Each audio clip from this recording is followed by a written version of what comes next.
How to become lucky. Lucky girl syndrome is everywhere, and I'm going to talk about ways that you can enter your lucky era. So the first thing that you want to do is follow your intuition. This might sound so simple, but the more you practice following your intuition and following your gut feelings, the stronger those intuitions and those gut feelings will get.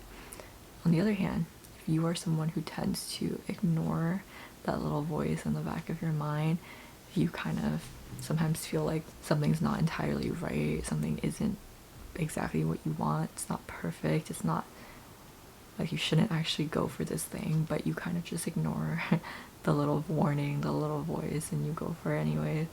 Maybe you like to get into relationships with people who are kind of red flags. If you do that, the more you do that, the weaker your intuition will get, the less that voice will kind of speak to you because you just kind of ignore it anyways.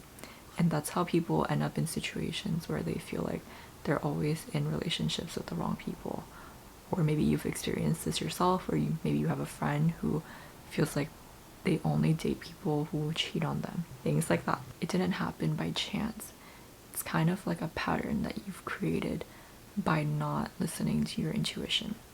Deep down, you kind of always know. Like, you see the red flags, you just chose to ignore it. But the more you ignore it, the more normal it becomes, and the more you kind of lose sight of them, and you start to think that it's fine and it's no big deal, it's just very normal to you. But the more you listen to your intuition and the more you practice following the little voice, the stronger it's going to be, and the more you're gonna like see both opportunities and red flags. You're gonna really see things for what they truly are, and it's gonna be a lot harder for people to like trick you or get you into situations that don't necessarily serve you. The second one is preparation. So Oprah once said that luck is just opportunity meets preparation.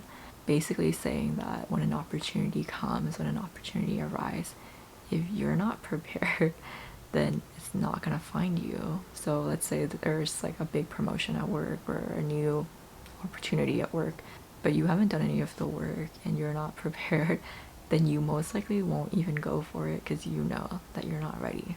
Or maybe you meet someone and they seem like a great person, but you know that you kind of have a lot to work on yourself, and you know that it's not going to be a good situation if you get into it now. Again, you might not actually go for it because you know that you're not ready, you know that you're not prepared. And it's very similar when it comes to manifesting.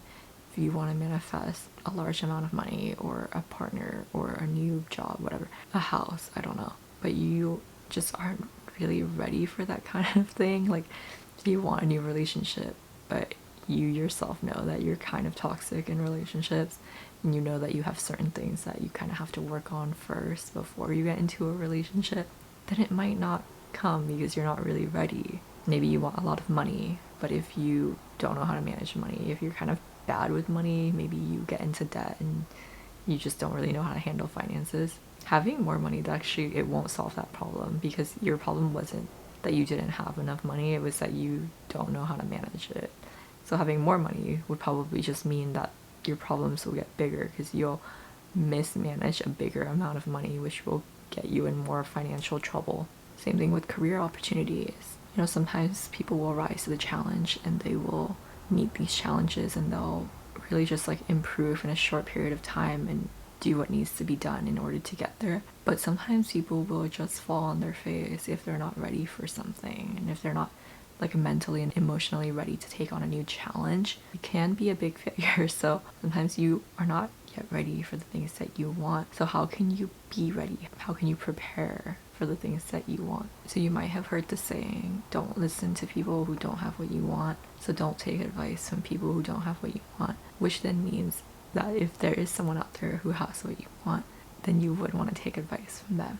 One fun thing that I actually really like to do is information interviews. It's just like an interview where you're not really like looking for a job, but you just meet with someone. You just kind of pick their brain about things. Maybe they're in the field that you want to get into, and you just kind of pick their brains on like how they got there, what did they do to get to where they are. Maybe if it's finances, you like can seek out someone who has what you want and kind of ask them questions. If you don't have access to them directly, you can always like watch YouTube videos. There's tons of videos on how people accomplish certain things. That's a really quick and easy way to just kind of have an understanding of what you actually need to do in order to be prepared for new opportunities. And the next one is how you talk about luck and how you talk about how lucky you are or how unlucky you are. If you've ever been the person who just felt like they were really unlucky, maybe you even felt like you had bad luck, like, and you would say that, you would tell that to your friends and your family, and you would say, I have bad luck. And then you would say, I never win anything, bad things always happen, whatever. The more you say it and the more you focus on it, the more it became true. And the more bad things would happen and the more you would be unlucky. So you can kind of have more stories to like reaffirm that belief and that story that you keep telling everybody. So you want to do the opposite of that, and you want to start saying to yourself, I am very lucky, I have really good luck, and good things always happen to me. I always get little perks, little things that happen to me because I'm just so lucky. And it might feel weird at first, but you just keep saying it, you just keep repeating it to yourself. Maybe you even start saying it to your friends and you don't even believe it at first, but you just keep doing it. And then slowly you're going to start seeing little things that happen to reaffirm your little new story. But the more you tell the story, the more you see things come in, the more good things that happen, the more you kind of reaffirm this idea and the story, and the bigger it'll grow until it actually feels like it's a part of who you are, it's a part of your new identity. You're just this really lucky person.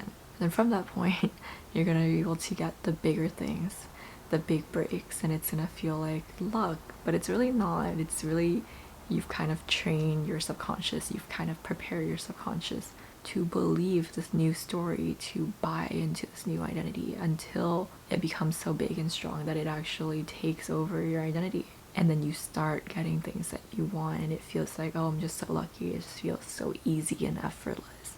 I don't even have to do anything. But it's because you've already done all of the work by embracing this new identity. The next one is actually staying present. So if you're someone who is always thinking about bad things that happened in the past or worrying about potential bad things that could happen in the future, that's a really good way to basically attract more bad things and then make yourself believe or feel like you're just really unlucky.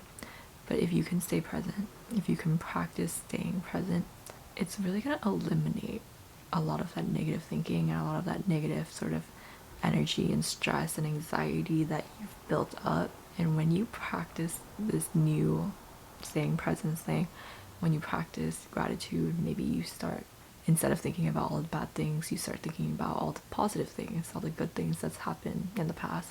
Maybe you start getting really excited and hopeful. Hope is such a strong and powerful feeling, by the way. You start feeling hopeful and excited for all of the good things that's to come, then you're really just energetically making a 180 and you're getting rid of all the stress and anxiety, and you're adding feelings like hope and feelings like excitement. And it's gonna make you feel so happy and so giddy.